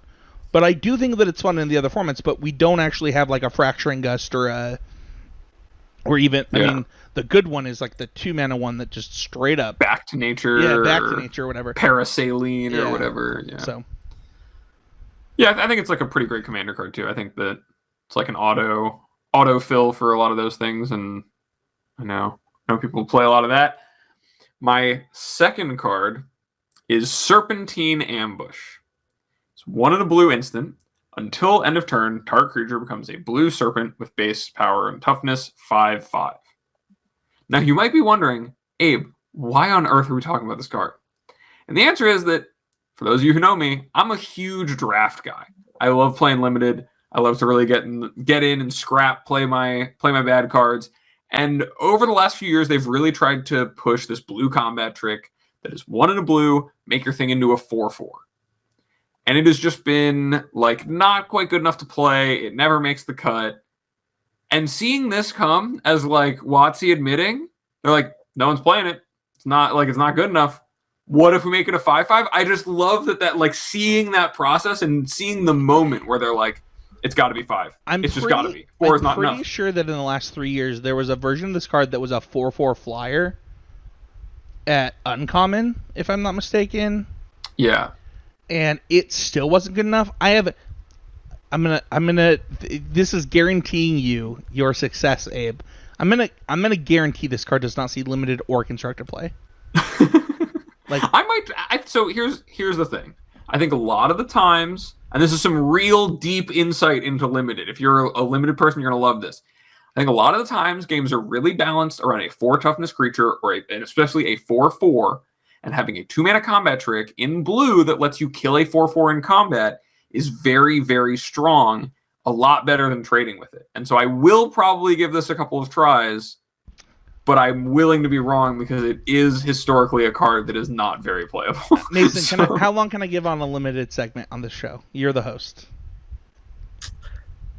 1 to hits. So no, I want to respond really quick. So this set's average converted mana cost of creatures is up. Its average toughness is up. Its average removal spell cost is up. And only one of those 3 things indicates that this card would be better and limited in this set, which is the cost of removal, right? But the problem is that there is additionally a toughness matters aspect to this set where there are cards that care about toughness dealing combat damage equal to their basically becoming their power. I think the 113. That card too. Toughness, by the way, is also up in the set naturally because of that theme. I think this card is set up to fail. All right, I can make that 113 into a 5/5. Bam. I'm just gonna say this, a lot of filtering because of blood tokens. Gonna get a little extra splash. That's all the limited you're gonna get from me. Check out Sam Black's podcast on the network for the rest of that. On to hits. Hits are the cards I think are going to make an impact in constructed in a format. We'll probably tell you if it's not standard, for example, or historic.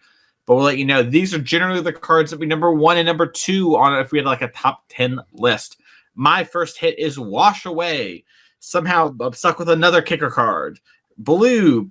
Counter target spell that wasn't cast from its owner's hand. So that is what happens if you don't kick it. And for 1 blue, it is counter target spell. So it is blue for countering like cascade things and like stuff from the graveyard, like flashbacky stuff, and then cancel for everything else. So it's kind of like imagine like your news neutralized for standard. I'm not so sure how important that is for standard, but it's cool. But for modern, it's a great counter spell to have for like the things I just mentioned there, or things coming back from the graveyard, cascading, etc., that sort of stuff. And so I think this sort of card actually has a chance to see real play because we've seen things like Flusterstorm pick up recently to counter some of the Cascade cards, specifically like the mono blue Cascade deck as well. While that card is more applicable in other matchups, there might be enough reasons for you to play one of these or something like that, and it won't be dead in other points of the game. They try and juke you. And so I really like Wash Away. I think this card's secretly just a good hit. It's also good against Foretell. Yeah, it is really good against Foretell. That's a good point. I forgot about that. So this is a catch in your hand. I do like that. I had not thought of that before I was putting my thoughts together.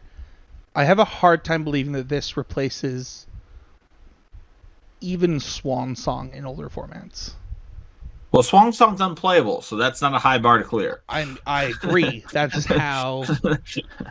I think that my problem with this card, maybe I'm wrong though. I'm like thinking about it more.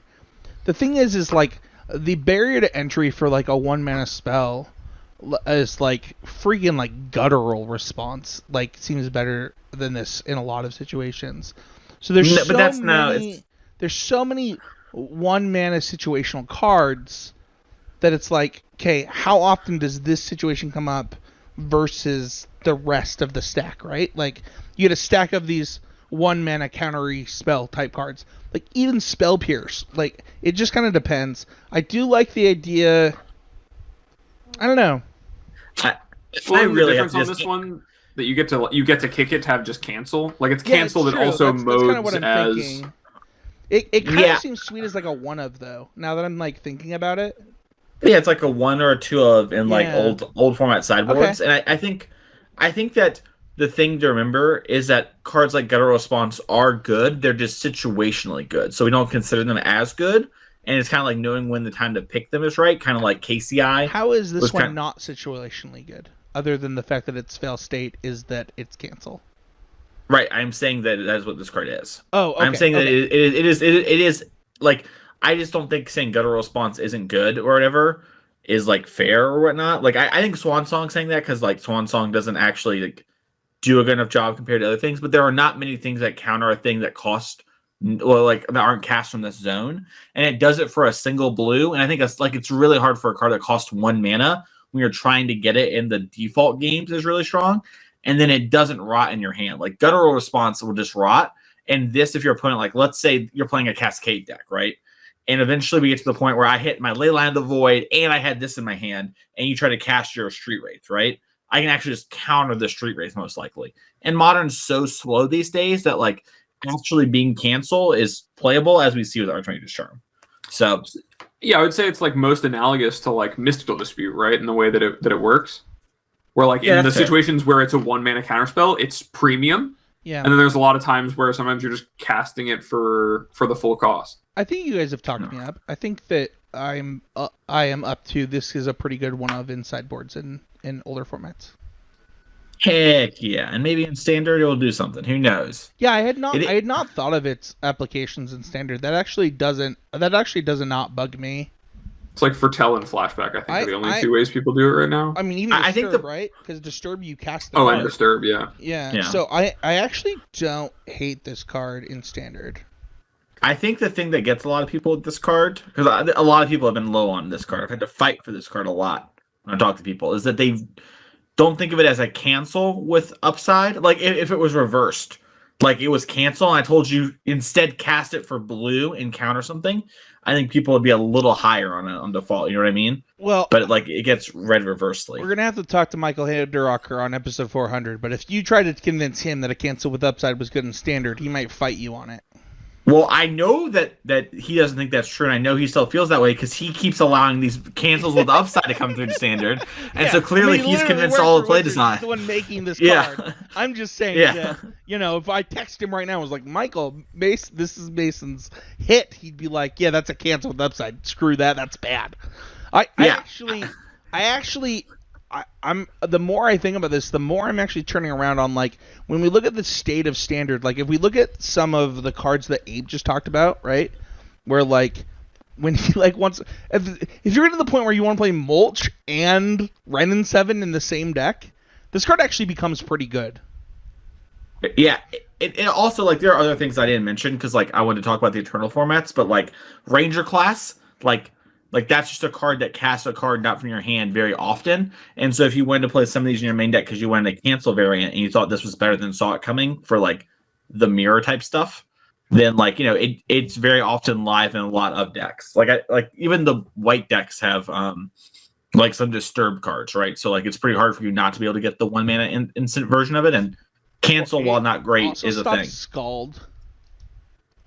What's Scald? Showdown of the Skulls. Showdown of the Oh, Skulls. Showdown of the Scald. Yeah. It lets you counter any one of those. I'm actually like kind of like the more I think about this card. Now that I think of every corner like case, this actually seems pretty good in standard.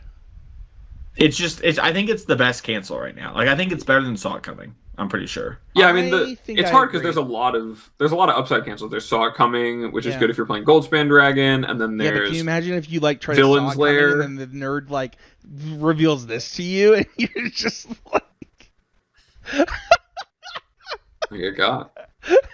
Yeah, but the Villain's Lair, like there's some graveyard synergy stuff, and like I've been higher in the Villain's Lair than most, and I don't think it's very good. So, but also there's the new Sorin, which I don't think we'll talk about in length. But that card also like does a little Dark Confidant trigger action. So now if you're playing a blue-black control deck with this as card draw, you pay less life for your cancel. Mm-hmm. Sure. Dude, I like all of this. My brain is exploding. This card does suck with Chalice. You should be a car salesman because you would have just sold me up. Yeah, I use this on Carwax. Anyways, Ulvenwald Oddity is a moose. It's 2 green for a creature beast 4/4 that has trample haste. So I'm back at it again. Vanilla Trample Haster. We're round 2 this time, Abe. Let's go. But you can spend 5 green to transform the Ulvenwald Oddity. And it's like the Ulvenwald Horror. And it's an 8/8 that gives all your creatures haste, trample, and +1/+1. And let me tell you this. If I could have played... This card got previewed probably at SCG Con. And I was like, dang. I would have spent $100 to play one of this in my deck this weekend. It would have been so good against Alrons. So if the format doesn't change... This card slots right into mono green, and it's very, very good. If you just need like a haste trample thing in the current mono green and the current standard, that might change with the new next set. I don't know. But even without the back half, this card would see play in mono green. So this card's dope. And the mono green deck floats out. I will just join you in this. This is also one of my hits. I think this is the best rare in the set. So, here's the thing. We've already kind of talked about the awkwardness of mono green, where it like wants to be this aggressive beatdown deck, but ends up kind of being this like Jundy mid-range deck without good removal. And I honestly think that this card allows it to be, and the other cards that we talked about, allow it to actually be both, where it becomes like maybe straight up Jund with like, the Putrid Leech Blood Red Elf version of Jund. I think this card is insane. The number of times where I've just like had so much mana sitting around that I wish that I could dump into something other than a freaking Lair of the Hydra is a lot. Like hundreds of times. And the other thing is that we already are trying to force ourselves to like play pseudo haste creatures that aren't that good, in all honesty, in the deck. And this card just straight up is like, no, I'm attacking you. You're in trouble. Let's go. I think this card solves a lot of the problems that mono green has, and that's with mono green already arguably being the best deck. I don't think it was the best deck, but I actually don't think there's much of an argument if you're reasonable about it. But okay. That's a loss of time thing. That's whatever. The format's dead, but that deck was insane. I think the results say that mono green is possibly just the best deck, and this card fixes a lot of its problems. You already needed a place to put your mana outside of the things that you could do with Ranger's class. You already needed. I just think it does so much. How many of these would you play? So I think that you snap off 2 already. Like, I just think right now, in mono green, I would just play 2. There's not a world in which I don't get there. The fact that it's not legendary means I'm probably already at 4, just to start with. I would play 1 of it and 1 in natural growth. It would be in my 5-drop slot. Yeah. I'm just trying to think, like, how many of this card can you actually really play? Because it is a really good rate in a lot of games, but a lot of the format is already about 4/4, so a lot of the removal already lines up well against it. But I do like this something that is like in the standard form we just had, a lot of it was just about blue-red and mono-green. And so this is a card that naturally is a trump to the mono-green mirror and is good against the blue-red deck by having trample. Obviously, Mason just talked about the 1-drop in the Gruul deck.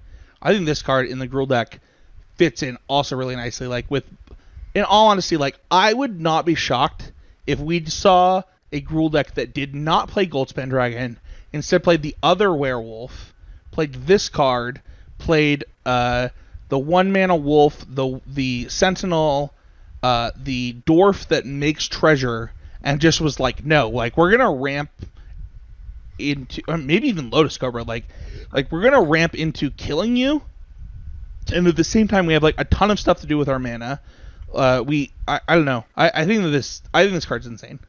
I think this card's really good with gold. I have my Goldspan Dragons with this deck because you play Goldspan, then the next turn you can flip the moose. Sure, you can flip it with Goldspan. That's true too. Yeah, so like I think it does work nicely with that. But there might be like a deck that plays both those 5s and Chariot and this, and it's like this instead of Moonveil Regent, or maybe like some number depending on how things go.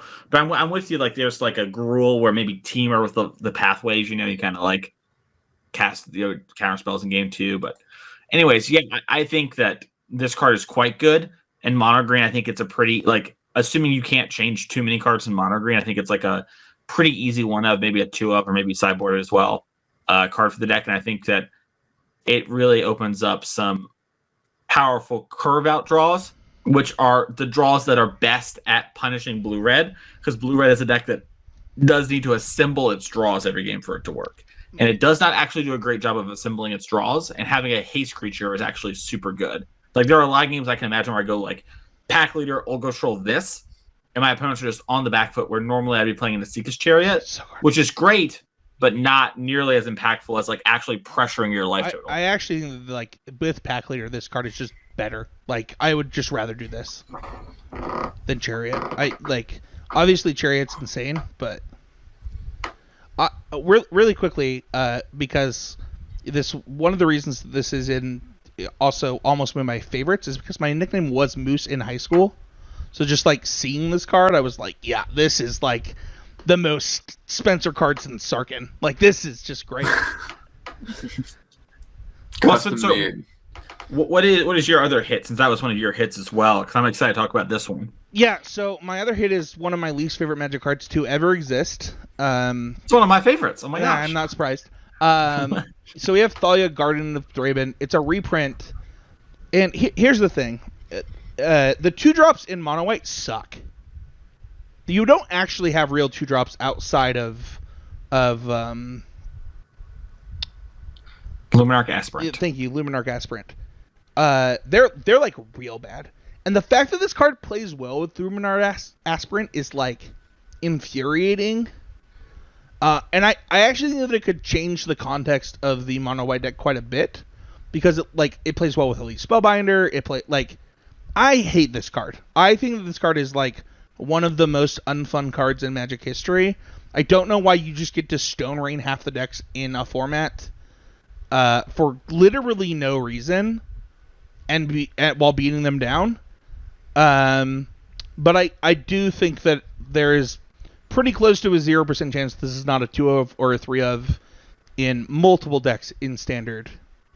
And I'm sure that there's a lot of people that are glad it exists, because, we have Teamer turns or whatever, or Grixis turns, or I don't know. What? I don't know how many people turns cast there's spells going to be after the way that...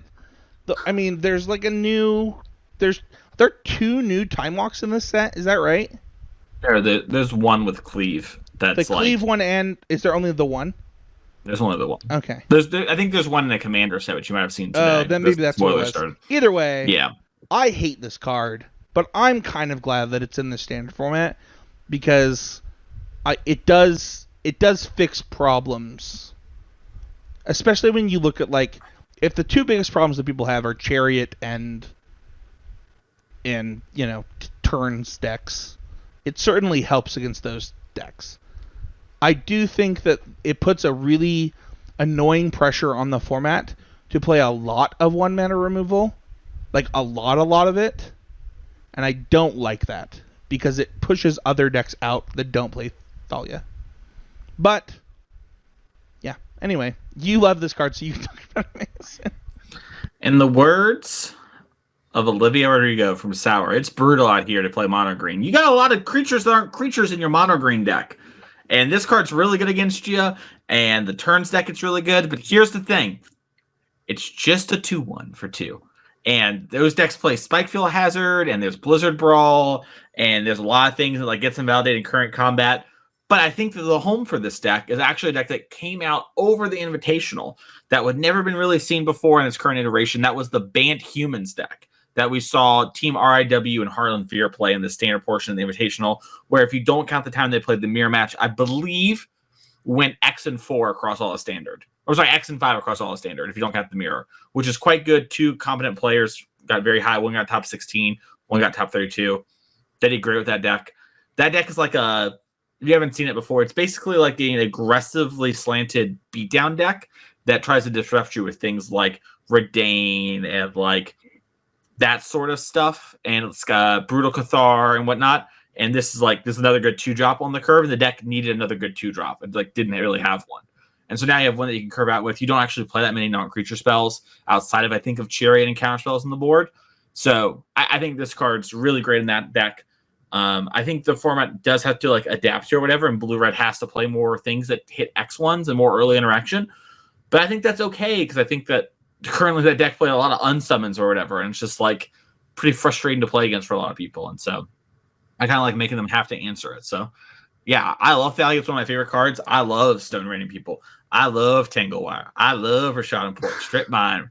Oh baby, Wasteland. These are some of my favorite Magic cards. I think I literally like the more you talked, the more upset I got that this card is instant. Like I actually hate this card so much. It's in my hits because I actually think it's insane, but like this is so unfun.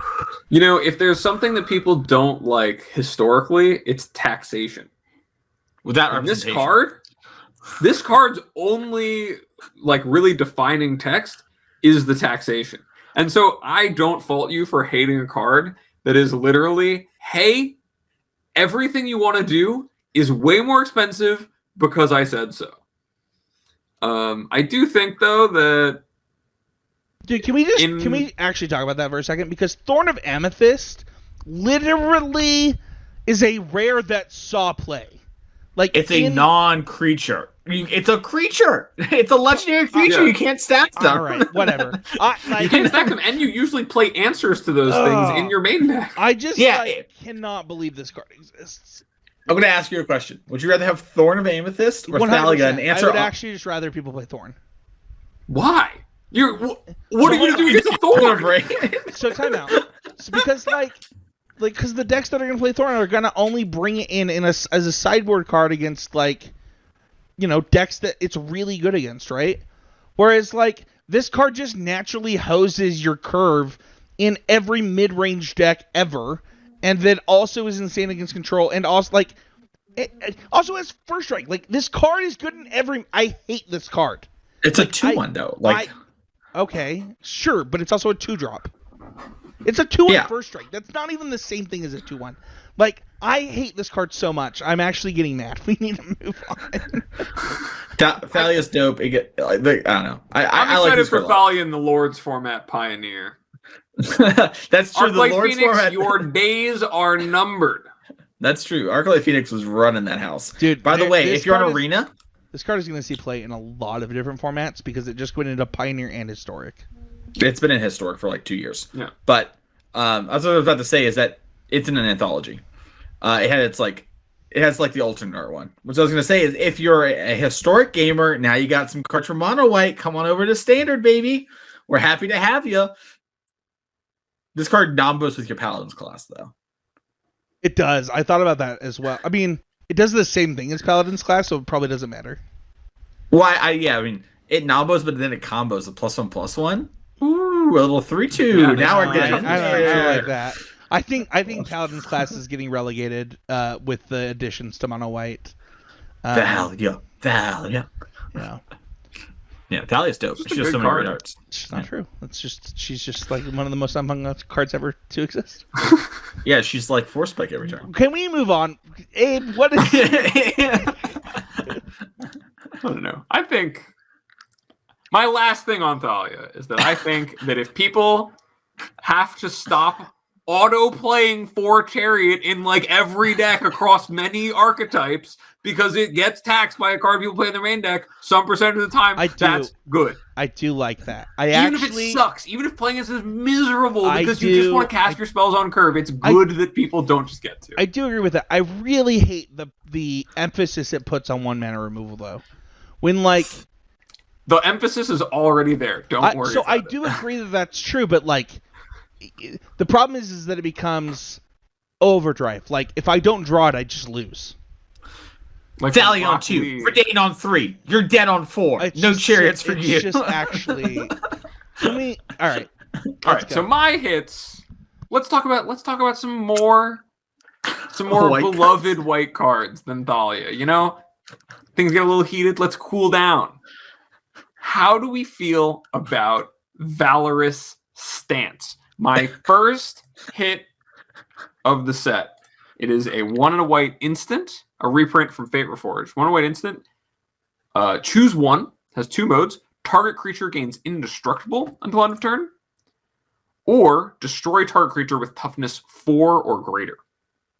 This card is just the perfect kind of flexible card to me, especially as we were just talking about. People are going to be drawn more towards playing cheap removal.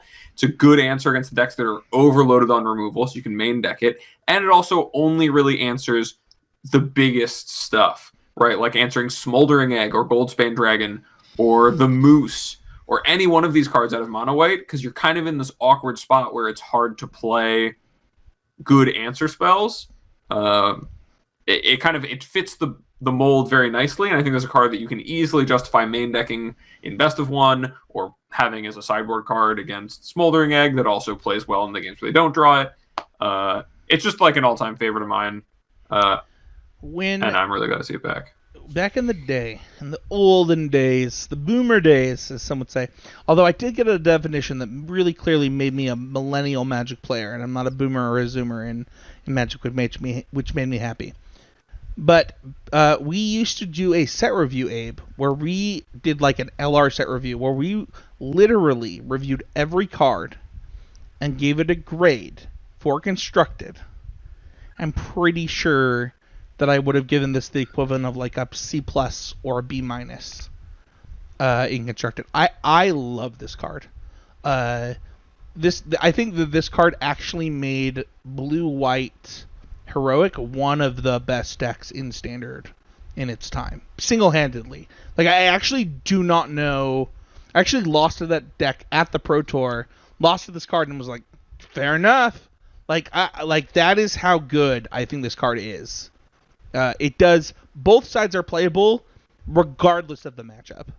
I think this card's insane. I actually am really glad to see this in Standard, and I think that it would be a mistake not to own 2 of these in your collection. Card's good. Counterpoint, doesn't kill Thalia. Does protect your Thalia, though. For 3 mana. It's not very good with Thalia. Yeah, but here's the thing, though, Spencer. They had to spend more mana, too. I don't like this conversation. I want to move on. Yeah. Bam. They're like... I hate Thalia so much.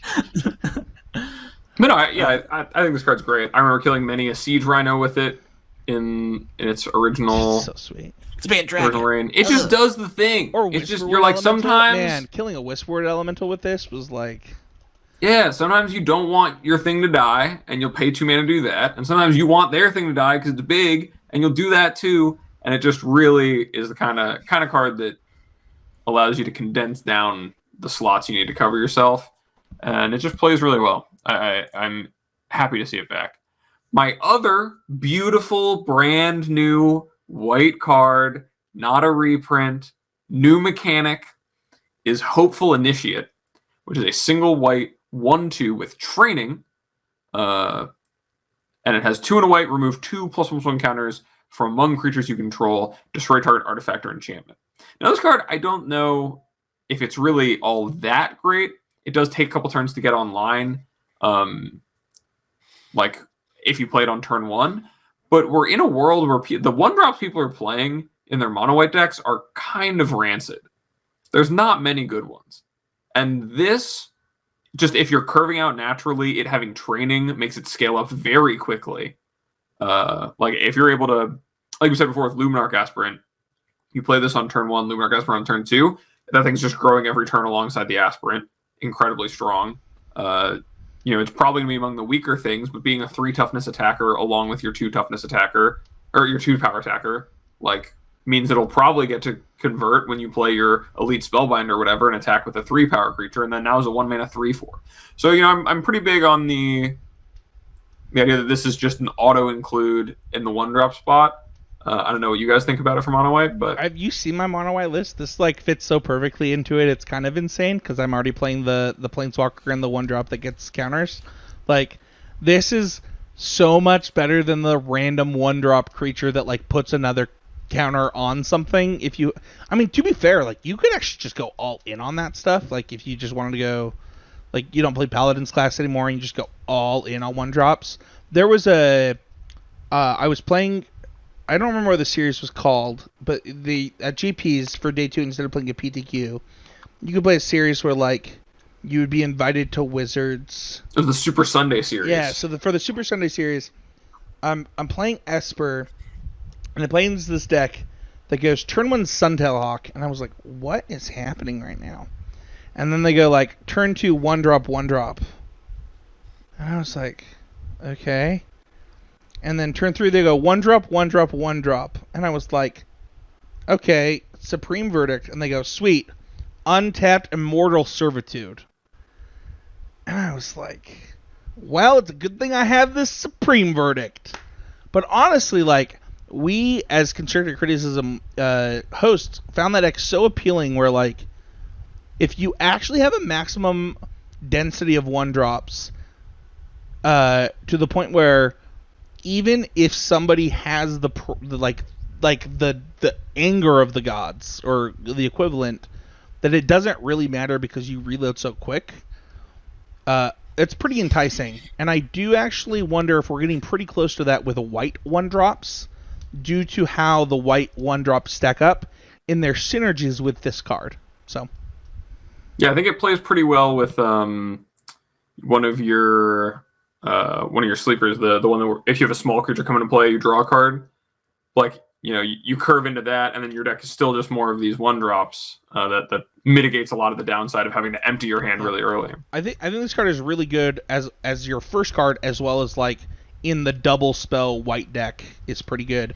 Even if your 2-drop is the spirit that makes 1/1s, Mason is not as happy as we are about this card. He's staring at the ceiling, deciding. I'm trying to figure it out.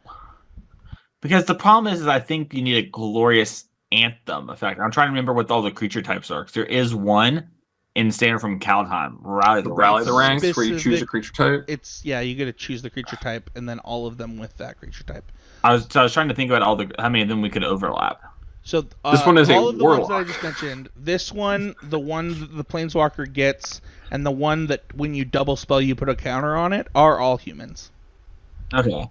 And they have Paladin class too, which I was thinking about. It's a 4-mana one, but you can go bobbity bippity boopity. But if you don't play Paladin's class and instead play that plus Thalia and the Luminarch Aspirant is also human, you actually just straight up have 1-drop double spell humans. Yeah, I also think that as much as just a 1-mana 1/2 with training is probably one of the better white 1-drops you can play, the ability on it to remove counters and destroy artifacts or enchantments is definitely relevant with the amount of chariots and rangers classes or whatever there are around, and the times that incidental value does come up. I think really push it over the edge, and will definitely be something where you're kind of impressed with it once you play with it, because ranger classes ubiquitous and chariots ubiquitous, and just a lot to like. So those are my hits. That's going to do it for the Crimson Vow. And I vow not to bring up how close we are to Kamigawa right now. Thank you all so much for listening to Constructed Criticism this week. We're happy to have you next week. We're going to be back with Standard. You can find us all over social media. You can find me on Twitter at Mason E. Clark, tweeting all the time. If I'm here each and every week, find me at Card Kingdom. writing articles for them. We got some deck listies dropping this week. Spencer, where can people find you? You can find me in the Constructive Criticism Discord for patrons, as well as the Heezy Game Media Discord overall. That'll be the place that we're, communicating with people about things like the Open and stuff like that. The people from Common Knowledge are there. The people from, just all of the shows on the network are there. Also, if you are into more stuff than just Magic, I do another podcast just about nerd culture with my friend Wes Singleton. We just recorded it. It should be released this week. Really fun episodes. I convinced Abe last week. He's waiting for our Fire Red Leaf Green set review, but really cool stuff. And then also, I just am starting to do bi-weekly videos on the Heezy channel as well. And I just actually wrote my next 2 videos, so check that out over on the Heezy Game Media YouTube channel. And yeah, that's it for me. What about you, Abe? You can always find me at twitter.com/morenothings. And I am, DMs are still open for anyone wanting coaching, specifically with Hammer Time, I've decided. Hammer Time or any Pauper deck. That's what I'm good at. That's what I will teach you. It is very simple. We can go over it. I can tell you all of the inner machinations of my mind. It'll be fun. Or you can just follow me and see the things that I post. But with that, bam. Thank you all so much, and we'll see you next week for another episode of Constructed Criticism.